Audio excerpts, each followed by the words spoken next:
Hindenburg റിപ്പോർട്ടിൽ ഗൗതം അദാനിക്കുണ്ടായ തിരിച്ചടിക്ക് പിന്നാലെ ഇന്ത്യൻ ശതകോടീശ്വരനും അദാനി ഗ്രൂപ്പിനുമെതിരെ വീണ്ടും അന്വേഷണം വന്നിരിക്കുകയാണ്. US അറ്റോർണി ഓഫീസും വാഷിംഗ്ടണിലെ ജസ്റ്റിസ് ഡിപ്പാർട്ട്മെന്റ് യൂണിറ്റും ചേർന്ന് നടത്തുന്ന അന്വേഷണത്തിൽ ഇന്ത്യൻ റിന്യൂവബിൾ എനർജി കമ്പനിയായ അസൂർ പവർ ഗ്ലോബലും ഉൾപ്പെടുന്നുണ്ട്. അന്വേഷണം സംബന്ധിച്ച ആരോപണങ്ങൾ പൂർണ്ണമായും തള്ളിക്കളഞ്ഞ അദാനി ഗ്രൂപ്പ് ചെയർമാനെതിരെയോ കമ്പനിക്കെതിരെയോ ഏതെങ്കിലും തരത്തിലുള്ള അന്വേഷണം പ്രഖ്യാപിച്ചതായി അറിഞ്ഞിട്ടില്ലെന്ന നിലപാടിലാണ്. കഴിഞ്ഞ വർഷം ഹിൻഡൻബർഗ് റിപ്പോർട്ടിനെ തുടർന്ന് ഓഹരി വിപണിയിൽ കനത്ത തിരിച്ചടി അദാനി ഗ്രൂപ്പ് നേരിട്ടിരുന്നു. ഇതിനു പിന്നാലെ വീണ്ടും കമ്പനി നേട്ടം കൊയ്യുന്നതിനിടെയാണ് പുതിയ അന്വേഷണവും. ഏറ്റവും ഉയർന്ന നിലവാരത്തിൽ പ്രവർത്തിക്കുന്ന ഒരു ബിസിനസ് ഗ്രൂപ്പ് എന്ന നിലയിൽ തങ്ങൾ ഇന്ത്യയിലും മറ്റു രാജ്യങ്ങളിലും അഴിമതി വിരുദ്ധ നിയമങ്ങൾക്കും കൈക്കൂലി വിരുദ്ധ നിയമങ്ങൾക്കും വിധേയരാണെന്ന് അറിയാമെന്നും അദാനി ഗ്രൂപ്പ് വ്യക്തമാക്കി. ബ്ലൂബർഗിന് അയച്ച ഇമെയിൽ പ്രതികരണത്തിലാണ് അദാനി ഗ്രൂപ്പ് ഇക്കാര്യം പറഞ്ഞത്.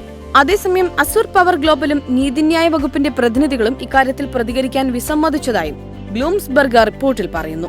ഊർജ്ജ പദ്ധതികൾക്ക് അനുകൂലമായ ഇടപെടലുകൾ നടത്തുന്നതിന് കൈക്കൂലി നൽകിയെന്ന ആരോപണത്തിലാണ് ഗൗതം അദാനിയും അദാനി ഗ്രൂപ്പും ഇപ്പോൾ അന്വേഷണത്തിന്റെ പരിധിയിലേക്ക് വരുന്നത്. ഊർജ്ജ പദ്ധതികളുമായി ബന്ധപ്പെട്ട് ഇന്ത്യയിലെ ഉദ്യോഗസ്ഥർക്ക് കൈക്കൂലി നൽകിയതായും കമ്പനിയുടെ ചെയർമാൻ ഗൗതം അദാനി മോശമായി പെരുമാറിയെന്നുമുള്ള രഹസ്യ വിവരത്തിന്റെ അടിസ്ഥാനത്തിലാണ് അമേരിക്കയുടെ അന്വേഷണമെന്ന ബ്ലൂംസ്ബർഗ് റിപ്പോർട്ട് ചൂണ്ടിക്കാട്ടുന്നു. നേരത്തെ സ്റ്റോക്ക് വിലയിൽ കൃത്രിമം കാണിക്കുകയും അക്കൗണ്ടിൽ തട്ടിപ്പ് നടത്തുകയും ചെയ്തെന്ന ഹിൻഡൻബർഗ് റിപ്പോർട്ടിനെ തുടർന്ന് കമ്പനിയുടെ ഷെയറുകൾ വലിയ തോതിൽ ഇടിവ് നേരിട്ടിരുന്നു. അദാനി ഗ്രൂപ്പിന് US വ്യാപാരമില്ലെങ്കിലും അമേരിക്കൻ നിക്ഷേപകരുണ്ട്. ഇന്ത്യയുടെ ഹരിത ഊർജ്ജ മേഖലകളിൽ പ്രവർത്തിക്കുന്ന 2 കമ്പനികളാണ് അദാനി ഗ്രൂപ്പും അസ്യൂറും. സമീപ വർഷങ്ങളിൽ കേന്ദ്ര സർക്കാരിന്റെ സോളാർ പദ്ധതികളുടെ ഭാഗമായുള്ള കരാറുകളും ഈ കമ്പനികൾ നേടിയിട്ടുണ്ട്.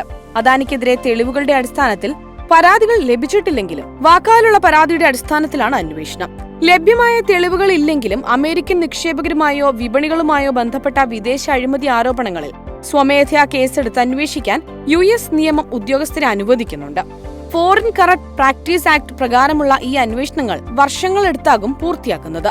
ഹിൻഡൻബർഗ് റിപ്പോർട്ട് തിരിച്ചടിച്ചെങ്കിലും ബ്ലൂംസ്ബർഗ് ബില്യണേഴ്സ് ഇൻഡെക്സ് പ്രകാരം ഗൗതം അദാനിയുടെ സമ്പത്ത് വീണ്ടും $100 ബില്യൺ ഉയർന്നു. ഇതിനിടെയാണ് വീണ്ടും അദാനിക്ക് കുരുക്കായി അമേരിക്കയുടെ അന്വേഷണം എത്തുന്നത്.